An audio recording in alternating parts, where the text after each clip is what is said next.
হরে কৃষ্ণ। তো শ্রীমদ্ ভগবদ গীতা যথাযথ প্রথম অধ্যায় 32 থেকে 35 নম্বর শ্লোক।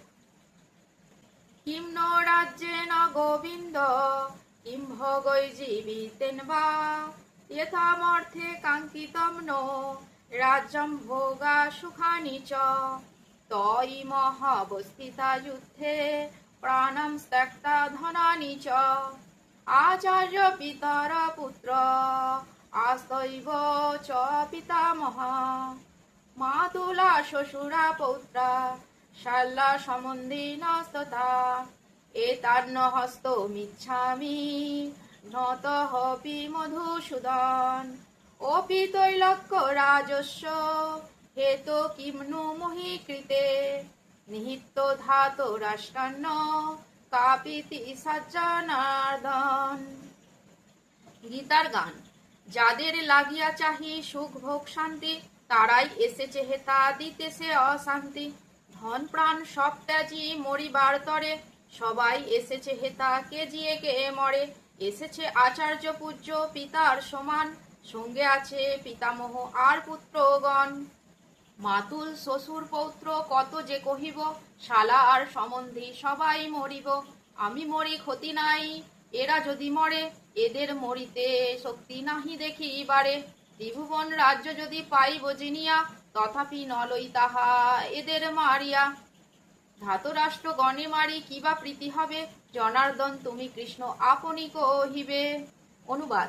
হে গোবিন্দ, আমাদের রাজ্যে কি প্রয়োজন, আর সুখভোগ বা জীবন ধারণেই বা কি প্রয়োজন, যখন দেখছি যাদের জন্য রাজ্য ও সুখভোগ কামনা, তারা সকলেই এই রণক্ষেত্রে আজ উপস্থিত। হে মধুসূদন, যখন আচার্য পিতৃব্য পুত্র পিতামহ মাতুল শ্বশুর পৌত্র শ্যালক ও আত্মীয় স্বজন সকলেই প্রাণ ও ধনাদির আশা পরিত্যাগ করে আমার সামনে যুদ্ধে উপস্থিত হয়েছেন, তখন তারা আমাকে বধ করলেও আমি তাদের হত্যা করতে চাইব কেন? হে সমস্ত জীবের প্রতিপালক জনার্দন, পৃথিবীর তো কথাই নেই, এমনকি সমগ্র ত্রিভুবনের বিনিময়েও আমি যুদ্ধ করতে প্রস্তুত নই। ধৃতরাষ্ট্রের পুত্রদের নিধন করে কি সন্তোষ আমরা লাভ করতে পারবো? তাৎপর্য: অর্জুন শ্রীকৃষ্ণকে গোবিন্দ নামে সম্বোধন করেছেন, যেহেতু শ্রীকৃষ্ণ গো অর্থাৎ গরু ও ইন্দ্রিয়গুলিকে আনন্দ দান করে। এই তাৎপর্যপূর্ণ নামের দ্বারা তাঁকে সম্বোধন করার মাধ্যমে তিনি প্রকাশ করেছেন কিসে তাঁর নিজের ইন্দ্রিয় তৃপ্ত হবে।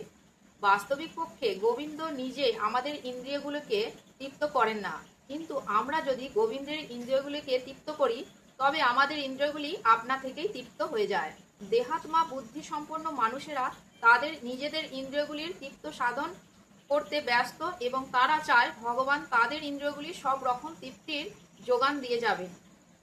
যার যতটা ইন্দ্রিয় তৃপ্তি প্রাপ্য, ভগবান তাকে তা দিয়ে থাকেন, কিন্তু তা বলে আমরা যত চাইব ভগবান ততই দিতে যাবেন মনে করা ভুল। কিন্তু তার বিপরীত পন্থা গ্রহণ করে, অর্থাৎ যখন আমরা আমাদের ইন্দ্রিয় তৃপ্তির কথা না ভেবে গোবিন্দের ইন্দ্রিয়ের সেবায় ব্রতী হই, তখন গোবিন্দের আশীর্বাদে আমাদের সমস্ত বাসনা আপনা থেকেই তৃপ্ত হয়ে যায়। আত্মীয় স্বজনের প্রতি অর্জুনের গভীর মমতা তাঁর স্বভাবজাত করুণার প্রকাশ, এবং এই মমতার বশীভূত হয়ে তিনি যুদ্ধ করতে নারাজ হন।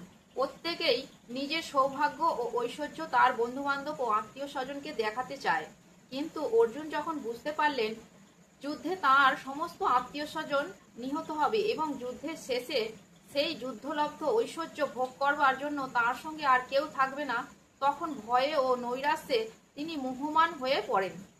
সাংসারিক মানুষের স্বভাবই হচ্ছে ভবিষ্যৎ সম্বন্ধে এই ধরনের হিসাব নিকাশ এবং জল্পনা কল্পনা করা, কিন্তু অপ্রাকৃত অনুভূতি সম্পন্ন জীবন অবশ্য ভিন্ন ধরনের। তাই ভগবত ভক্তের মনোভাব সম্পূর্ণ ভিন্ন। ভগবানকে তৃপ্ত করাটাই হচ্ছে তার একমাত্র ব্রত। তাই ভগবান যখন চান, তখন তিনি পৃথিবীর সব রকম ঐশ্বর্য গ্রহণ করতে কুণ্ঠিত হন না।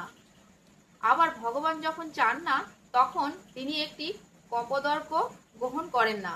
অর্জুন সেই যুদ্ধে তার আত্মীয় স্বজনদের হত্যা করতে চাননি, এবং তাদের হত্যা করাটা যদি একান্তই প্রয়োজন থাকে, তবে তিনি চেয়েছিলেন শ্রীকৃষ্ণ স্বয়ং তাদের বিনাশ করুন। তখনও অবশ্য তিনি জানতেন না যুদ্ধক্ষেত্রে আসার পূর্বেই ভগবান শ্রীকৃষ্ণের ইচ্ছায় তারা সকলেই হত হয়ে আছে, এবং সেই ইচ্ছাকে রূপ দেবার জন্য তিনি ছিলেন কেবল একটি উপলক্ষ মাত্র। পরবর্তী অধ্যায়গুলিতে এই কথা বিশদভাবে বর্ণনা করা হয়েছে। ভগবানের শুদ্ধ ভক্ত অর্জুনের কোনো ইচ্ছাই ছিল না তার দুর্বৃত্ত ভাইদের ওপর প্রতিশোধ নেবার, কিন্তু ভগবান চেয়েছিলেন তাদের সকলকে বিনাশ করতে। ভগবানের ভক্ত কখনোই কারো প্রতি প্রতিহিংসা পরায়ণ হন না। অন্যায়ভাবে যে তাকে প্রতারণা করে তার প্রতিও তিনি করুণা বর্ষণ করেন, কিন্তু ভগবানের ভক্তকে যে আঘাত দেয় ভগবান কখনোই তাকে সহ্য করেন না।